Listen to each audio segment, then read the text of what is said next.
the things that machines are good at is things that can be broken down into bits, can be analyzed, can be verified, things that can be tested, where something can be reduced right down to its component parts.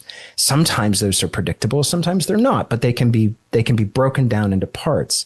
Then there's these other things where there's irreducible complexity because you're cutting across domains. Are you familiar with the term wicked problems? Is that a term you use? Yes. Yeah. Yes. Yeah. It's a catchy phrase, and I like the concept behind it. Yeah, no, definitely. I totally understand that too. It's you end up with these areas where you can't quite see across all of them.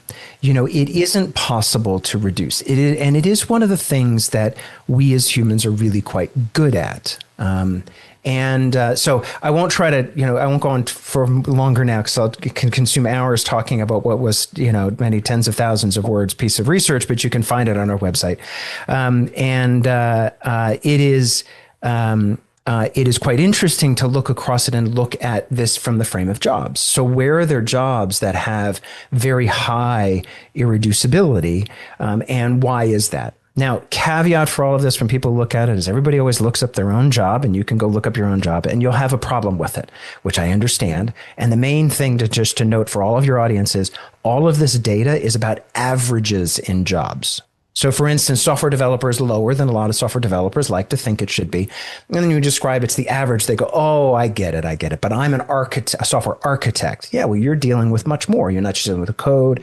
You're dealing with the customer. You're dealing with the economics of what you're building. You're dealing with a whole bunch of other things it makes it difficult to break it, to reduce it because it's stitched across so many domains all at once. I sent you a whole bunch of questions, so we're not going to get around to all of them. But there was just because anybody who's listened to you now is fascinated and mesmerized, and I'm sure you can talk hours on end and keep people fascinated because you have such a wealth of knowledge. But we only have a limited amount of time, so I want to make sure that we have to create a framework that people can follow.